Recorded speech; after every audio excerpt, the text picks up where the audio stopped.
And just here, back to a new Phineas Ferb episode review. And if you last one, go and check it out.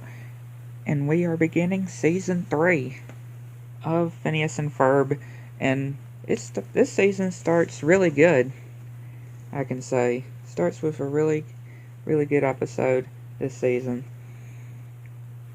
and it starts with Candace just waiting for Phineas and Ferb to say of what they're gonna do today, and they're gonna be making suits that they can run as fast as a cheetah.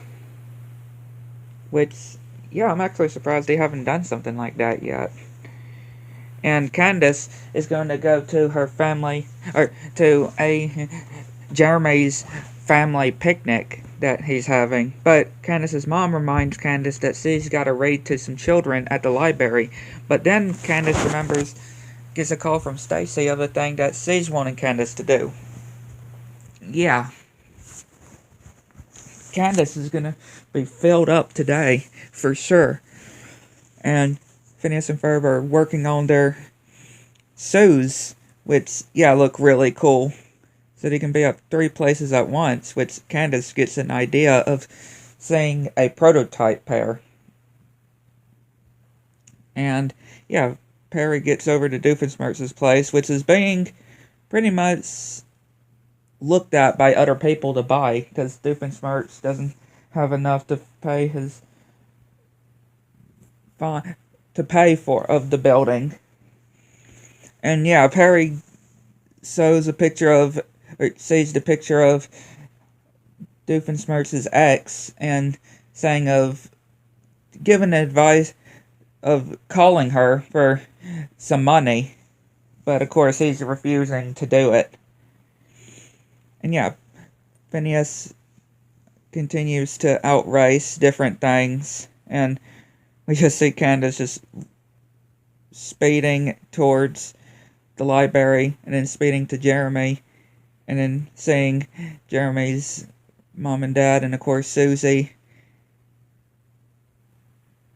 And then we see Candace back at the library, and these two people just looking around Doofenshmirtz's lair, and Candace ruining this memorial, or this, not memorial, but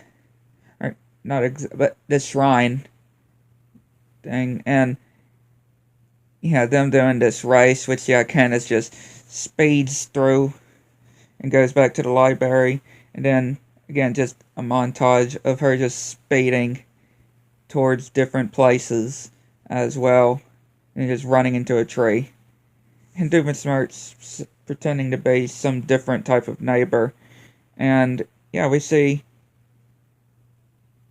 Susie and Jeremy's aunt. You know, remember the one that, or grandma.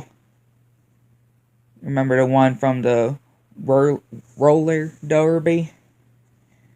And it's her birthday. And yeah, Candace brings back, which is one of their lost relatives that they thought they lost.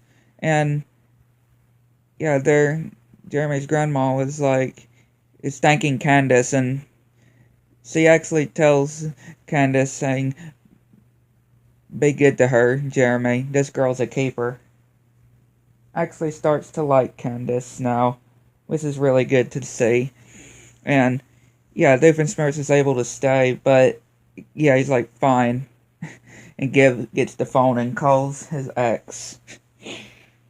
But yeah, a really good episode. Again, a good way to start the 3rd season.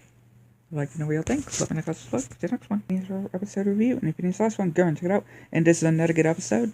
And it starts with Phineas and Ferb and Candace and Balzy and Buford and Isabella at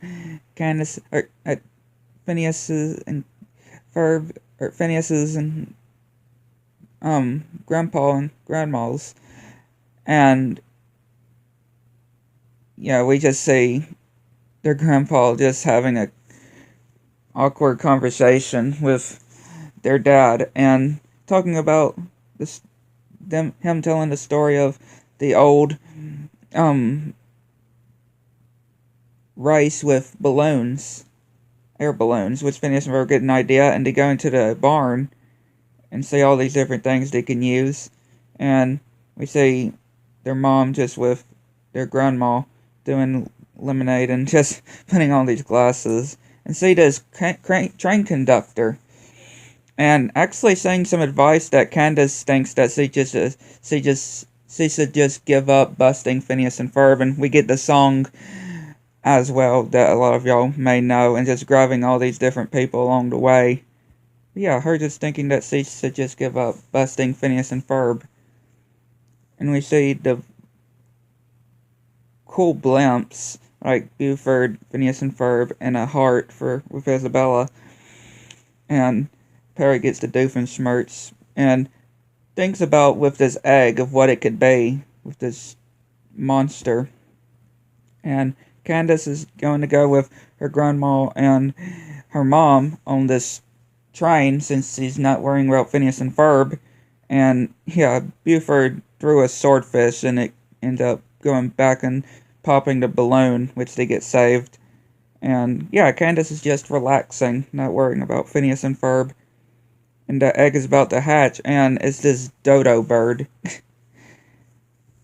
which starts attacking Doofenshmirtz. And Candace tells the conductor of how she heard about how she could just give up, but Candace took it the wrong way. It was her saying that she should never give up, but Candace took it like she should just give up busting Phineas and Ferb.